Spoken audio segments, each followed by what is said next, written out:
السلام عليكم ورحمة الله وبركاته. أولا أحبابي، عندي رسالة للكرويين والمسطحين الذين يؤمنون بأن السماء بعيدة كما جاء في العلم الحديث، وهو افتراء على الله وكذب ومنافي لما جاء في كتاب الله الذي قال عنه الله: ذلك الكتاب لا ريب فيه هدى للمتقين.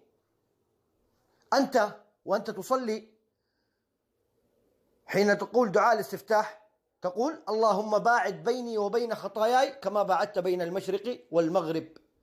هل أنت أفهم من الله؟ لماذا لم يقل الله عز وجل: اللهم باعد بيني وبين خطاياي كما باعدت بين السماء والأرض؟ هذا افتراء على الله. طبعا الله قال ذلك على لسان نبيه الذي لا ينطق عن الهوى إن هو إلا وحي يوحى، وهو الذي علمنا هذا الدعاء، بل أنه الدعاء الذي ندعيه لكل ميت عندما نريد أن نصلي عليه. نقول: اللهم باعد بينه وبين خطاياه كما باعدت بين المشرق والمغرب. أخي الكروي، تجرأ وقل: اللهم باعد بيني وبين خطاياي كما باعدت بين السماء والأرض، فهذا هو أصلح في دينك وفي نهجك. هذا المقطع يا كرام، أنا ذكرت لكم كثير أن السماء قريبة، ومن يريد أن يرى أن السماء قريبة فسوف يراها قريبة. والله إنهم يعلمون بأنها أقرب من 30 كيلو، وأنا تحدثت في هذا كثير. ولكن يا كرام، قبل أن أبدأ المقطع عندي طلب من أخواني وأحبابي المسطحين. أرجوكم يا كرام أن تدخلوا على صاحب المقطع، لأنه هو من يستحق اللايك، وتضعون له لايك، وأن تشترك في قناته، وأن تشجعوا جميع قنوات الأرض المسطحة، فهم يحتاجون إلى دعمكم يا كرام. هذا المقطع الرهيب الذي سوف تشاهدونه الآن يتحدث عن كيف أن السماء محفية. هذه النجوم التي تروها سبحان الله هي الدفاع الجوي الذي يبطش بالمردة والشياطين التي تريد أن تسترق السمع، وهو يتحدث عن أنواعها. ولكن أنا أختلف معاه في شيء وحيد، وهو أنهم يقولون، وأنا الله أعلم، يعني أنا بحسب ما أرى وتفسيري للقرآن، أن النجوم هي زينة في السماء الدنيا. الله قال: وزينا السماء الدنيا بزينة الكواكب. فالله هنا يذكر أن السماء الدنيا هي المزينة. ولكن في هذا التقرير الجميل جدا من قناة الصاعقة الجميلة، اللي صراحة أول مرة أشوف هذا المقطع وأشاهد هذه القناة، عجبني كثير أن هذه النجوم هي فوق السماء.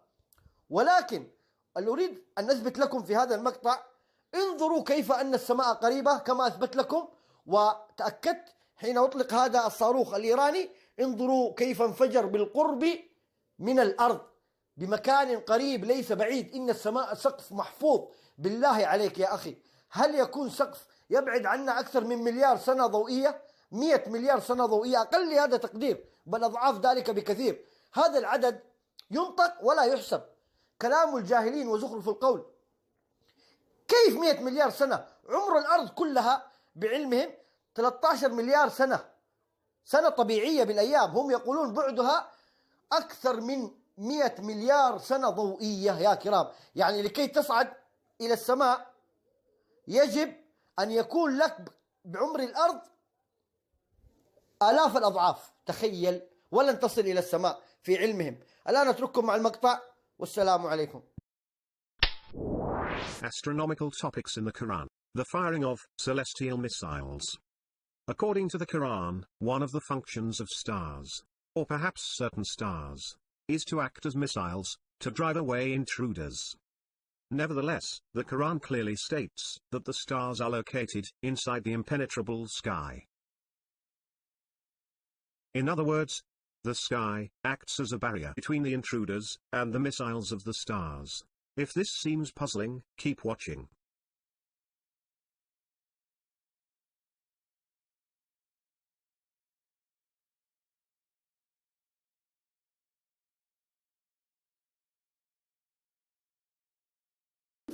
And both America and the Russians started firing nuclear missiles straight up. If you look at the footage of these explosions, they explode outwards in a ring, which means it's exploding against something because it can't rise with the heat. So it's exploding against something and exploding outwards. So, the question is, since the stars are behind the impenetrable sky, How can the jinn or humans get fired while they are on the other side of the impenetrable firmament? Indeed, in order for a person to understand the Quran, one must contemplate its verses. Therefore, let us together contemplate the verses and see the truth about these celestial missiles.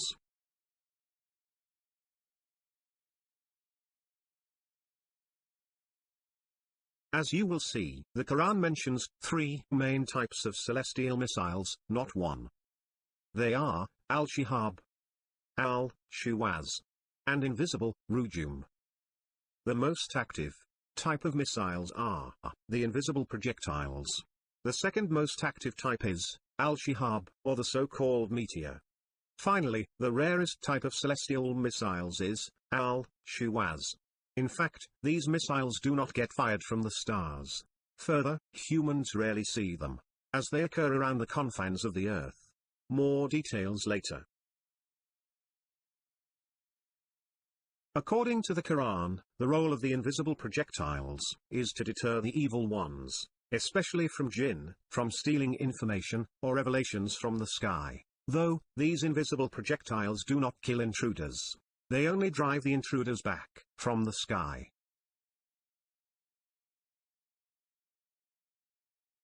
The Quran states that despite the common celestial bombardments, an intruder may still manage to obtain certain heavenly information. Whenever this happens, a shihab chases and terminates the stealer of information.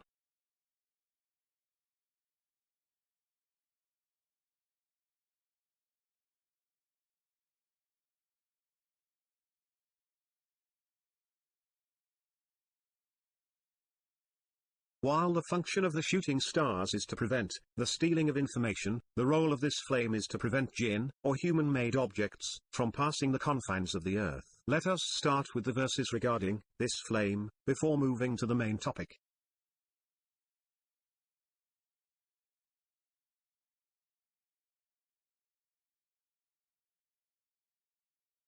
In other words, the verses are informing the inhabitants of Earth that, in order to pass the sides of the Earth, you must have a powerful transportation. Yet, even if you obtain a powerful transportation, you won't be allowed to pass through, as a flame of fire and copper will be sent against you. Note that, unlike the celestial missiles of the stars, the verse does not state that al-shuwaz gets fired, but it is rather sent. The Quran uses the same expression to refer to uncommon, godly forces, as the following verses show.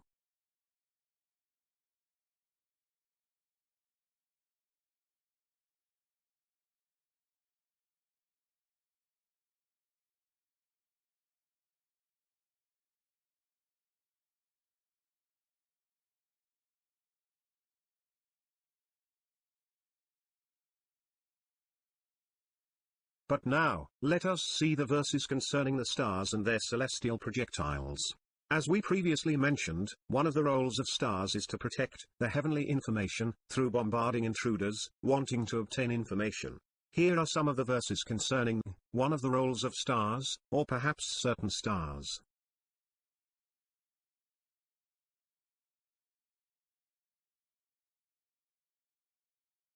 Next, let us see the verses concerning stage 1 of the bombardments, pushing back intruders. And we have adorned the worldly sky with the adornment of planets, and to preserve from every rebellious Satan. As a result, the next verse says, they cannot listen to the higher group, for they are bombarded from every side. Now, do the common bombardments kill the intruders? No. The next verse mentions the consequence of the bombardments, as follow: driven off, and theirs is a painful torment. That's it. Stage 1 ends here. However, whenever someone succeeds in snatching an info, stage 2 begins. Or more precisely, the role of the shihab begins. We'll get back to shihabs shortly. Though, let us see more verses regarding stage 1 of the bombardments. Here, these 2 verses inform us that the sky with its stars is a guarded sky. Yet, once again, the next verse states that only when a revelation is stolen, the role of the shihab begins. As you can see, this verse mentions one of the unique characteristics of the shihab. It is visible. We'll come back to this later.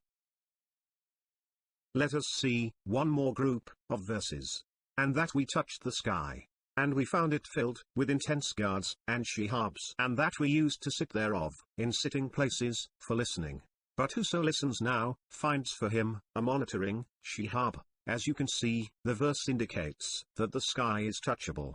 Furthermore, the verse clearly differentiates between the shihab and other guards, such as stage 1 projectiles.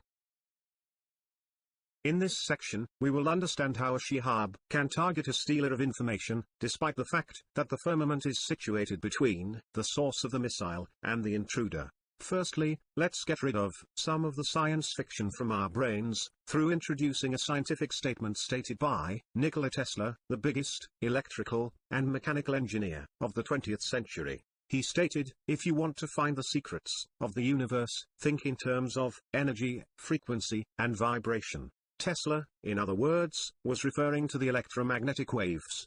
Certainly, even NASA cannot but admit that stars emit electromagnetic waves. Though, are stars gas balls, which are trillions of miles away from Earth? Perhaps, it is important for some to know, that Tesla sent a number of alerting, indirect messages, regarding the fake universe, inculcated into our brains. One of the messages was, today's scientists have substituted mathematics for experiments, and they wander off, through equation after equation, and eventually, build a structure, which has no relation to reality. Indeed, when you look at the stars through a telescope, you will see these somewhat nearby stars. Now, if you insist that this star is a gas ball, trillions of miles away, make sure that you waste no more time on this video. We wish you the best of luck. In short, stars are energetic objects, situated above the firmament, and emit electromagnetic waves. To keep it simple, you only need to know the followings about the electromagnetic waves of the stars. Note that even NASA cannot but accept the following scientific information. 1. Stars emit electromagnetic radiation, or energy, in other words. 2. Electromagnetic radiation is transmitted in waves. 3. Electromagnetic waves differ in their strength of energy. The higher the frequencies of a wave are, the more energetic the wave is. 4. The most energetic waves are harmful, and can penetrate objects more deeply, because of their high energy. Some of the strongest known electromagnetic waves are X-rays and gamma rays. Hence, according to the previous scientific information, here is the explanation of stage 1 of the bombardments. During stage 1 of the bombardments, or the common bombardments, certain stars emit a form of electromagnetic waves, with energy or frequencies high enough to reach the sky and its surroundings. This, as the result, forces intruders to retreat, and thus deter intruders from stealing information. However, in regard to the shihab, when an intruder manages to obtain some information, here, certain stars emit the strongest form of electromagnetic waves. Here, as we previously mentioned, the most energetic waves penetrate objects forcefully, because of their extremely high energy. As the result, this wave penetrates the firmament, and chases the intruder, before it terminates the spying craft.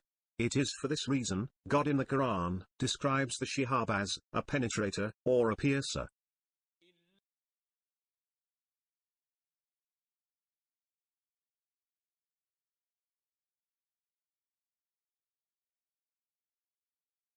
Here, some might say that the strongest electromagnetic waves do not glow, as the shihab does. Hence, how can we see the shihabs? Perhaps this is the case. Though, remember, a shihab is a highly energetic electromagnetic wave, traveling at extremely high speed.